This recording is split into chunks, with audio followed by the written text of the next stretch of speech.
तो महाराज सती मैया ने सीता मैया को बोलो सुंदर रूप बनाओ। सीता मैया को रूप बना दे जाए के महाराज झाड़ी में बैठ गई और जिते से राम जी जाए बितई महाराज सीता मैया को रूप बनाए के पार सती मैया पहुंच जाए। जा रास्ता से राम जी जाए तो बाई रास्ता में बैठ जाए, जा रास्ता से राम जी जाए तो बाई रास्ता में बैठ जाए। तो महाराज राम जी कहने लगे मुझे लगता है कि सती का अहंकार तोड़ना पड़ेगा। परीक्षा जी बोले सती याद अकेली बन में क्यों आई हो, और इतना हमें बता दी जो उन भोले कहाँ पर आई हो।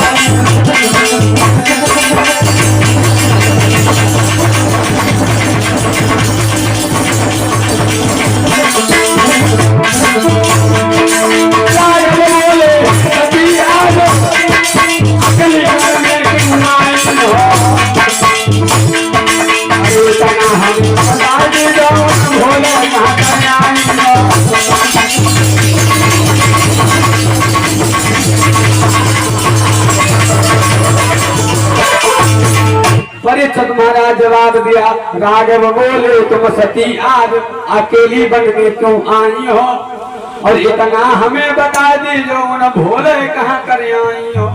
हमें जब बताओ सती मैया भोले बाबा कहाँ है। इतनी बात जब राम जी ने कही तो सती मैया वहां से महाराज इतना मूल लेकर के प्रभु भूतनाथ भोले बाबा के पास पहुंची। कहने लगी, भोले बाबा ने पूछा कहो सती ले आई परीक्षा। सती मैया ने झूठ बोल दिया परीक्षित जी। बोले प्रभु मैं क्या परीक्षा लेने थोड़ी गई थी, मैं तो ऐसे घूमने के लिए गई थी। भूतनाथ भोले बाबा कहने लगे सती यार तुम ठीक झूठ बोल रही हो। सती मैं अभी भी कहता हूँ तुम मुझे सच सच बता दो तुमने मेरे आराध्य की परीक्षा ली या नहीं ली। भूतनाथ भोले बाबा ने अंतर्दृष्टि से देखा कि बारे सती तुम झूठ बोल रही हो मोते। सती मैया से कही देखो सती तुम्हें पता है कि मैं सीता जी को मैं अपनी माँ मानता हूँ और सीता जी मेरी हकीकत में माँ है, याद शक्ति शत्रुपा है, सब ऋषियों की पुत्री है। महाराज परीक्षित जय इतनी बात कही तो महाराज भोले बाबा ने जवाब दिया, सती मैं तुमसे एक प्रण करता हूँ कि आज के बाद इस सन से भेंट नहीं होगी कि शिव संकल्प की न मन माही और जातन भेंट सती बनाई। सती मैं संकल्प लेता हूँ कि इस तन से तुम्हारा दोबारा भेंट नहीं होगी, नहीं होगी। इतनी बात कहते महाराज भोले बाबा ने 87,000 वर्ष की समाधि को लगा लिया। समाधि को लगाया है। सती वहां पर बैठी रही इंतजार करती ने समय आने पर जब भोले बाबा की समाधि खुली तो एक बार क्या हुआ, सती मैया ने बहुत बड़ा दृश्य फिर देख लिया। क्या देखा परीक्षित जी पता कि एक ऊपर विमानों पर महाराज देवतागण राजा दक्ष क्या जा रहे थे। तो जा रहे थे तो महाराज सती मैया ने देखा। सती मैया कहने लगी भोले बाबा हमें जब बताओ जे कहाँ जाए सब देवतागण जो अपने अपने विमान में बैठ करके ये सब लोग, हाँ ये सब लोग तुम्हारे पिता राजा दक्ष है ना, हाँ हाँ उनने यज्ञ रचा है। तो यज्ञ रचा है, हाँ कहीं के लिए सभी लोग जा रहे हैं। अच्छा हाँ। परीक्षित महाराज जो इतनी बात सुनी सती मैया कहा लगे भोले बाबा हम अपने पिता के घर जाएंगे। हाँ बगैर बुलाए, बगैर बुलाए। तो भोले बाबा तुम्हें तो कही होती कि एक पिता के घर, एक मित्र के घर, एक गुरु के घर जब मर्जी हो तब चले जाओ। चले तो जाओ मगर जो तो जान बूझ के होने कुछ करो, जान बूझ के नहीं भोले बाबा तो ऐसी का बात वही तो तुम्हें निमंत्रण नहीं दो। महाराज जवाब दो भोले बाबा कहने लगे सती एक बार मैं ब्रह्म सभा में बैठा हुआ था तो इधर महाराज एक बार राजा दक्ष प्रजापति आए और उन्हें देख करके सारे देवता खड़े हो गए लेकिन मैं खड़ा नहीं हुआ। जवाब दिया क्यों नहीं, तुम क्यों नहीं हुए? जवाब दिया वो तुम्हारे पिता को अहंकार ज्यादा थे, वो अपने आप को ज्यादा बड़ा योद्धा माना करते थे, हम उनके दामाद हैं। है तुम उनकी बिटिया हो, तुम के मान ने हम बने, उन्हें देख कर के हम क्यों खड़े हुए। सती मैया कहने लगी जो बात सही है भोले बाबा, लेकिन मैं जाऊंगी जरूर, मानूंगी नहीं। भोले बाबा नहीं माने ना, नहीं मने तो जाओ देख ली फिर बाद में। महाराज एक तिरिया और एक बाल हट, एक राज हट, ये महाराज सबसे खतरनाक होते हैं। और परीक्षित जी एक बात और बताए तुम्हें, और नारी से आगे महाराज हम तुम का बल्कि भगवानों है हारी गए। नारी नगर के यदि महाराज मक्खनपुर जाए हुए है तो जानो है तुम रोक नहीं पाए। हाँ, क्योंकि महाराज कभी भी कहता है कि क्या छुपा दिया है नारी में जो नहीं देखने में आता है।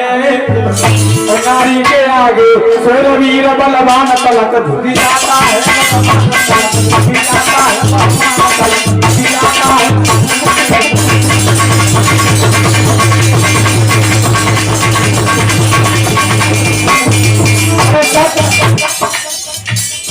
क्या छुपा दिया है नारी में जो नहीं देखने में आता है। नदी के आगे सूरवीर बलवान तलक झुक जाता है, बलवान तलक झुक जाता है।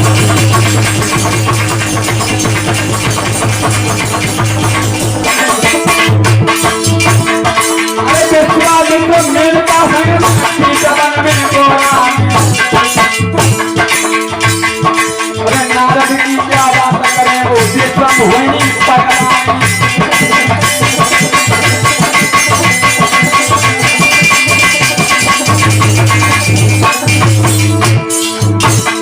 क्या देखा नींद चंद्रमा ने, क्या देखा नींद अहिल्या ने जो पत्नी भोली नारी।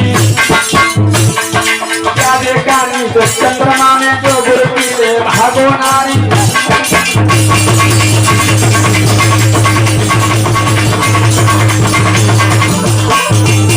परीक्षित महाराज क्या देखा इंद्र अहिल्या ने जो अपनी ब्याही छोड़ी नारी।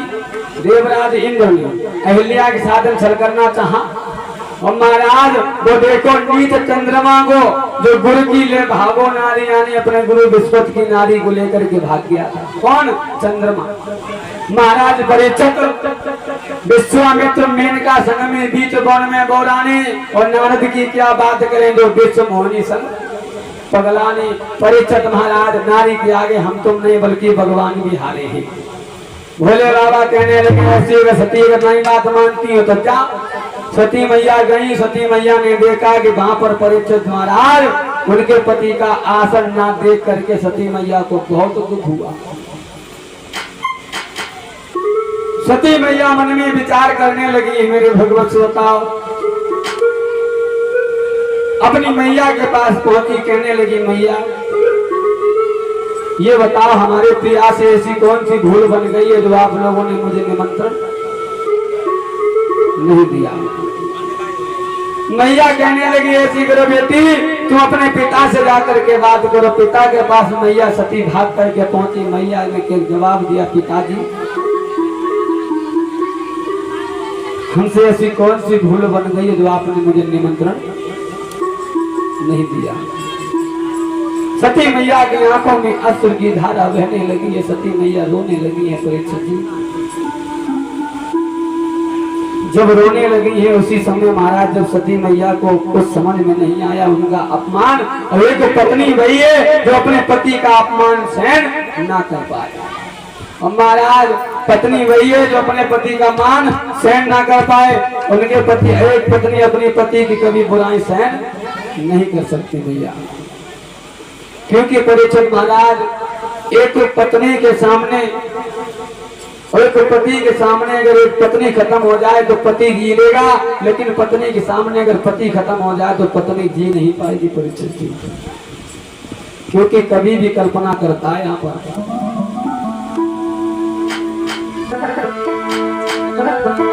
कि विधवा बना कर मुझको, स्वागन बना के मुझको चले जा रहे हो, मुझे मौत का दिए जा रहे हो, मुझे मौत का गम दिए जा रहे हो।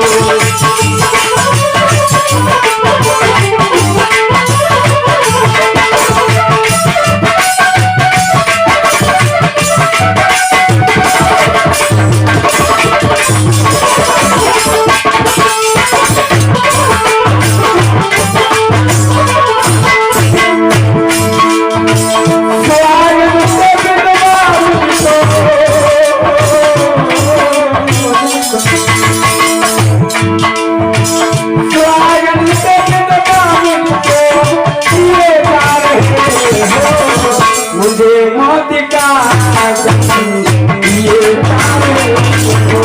मुझे मौत का गम दिए जा रहे हो।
मुझे मौत का गम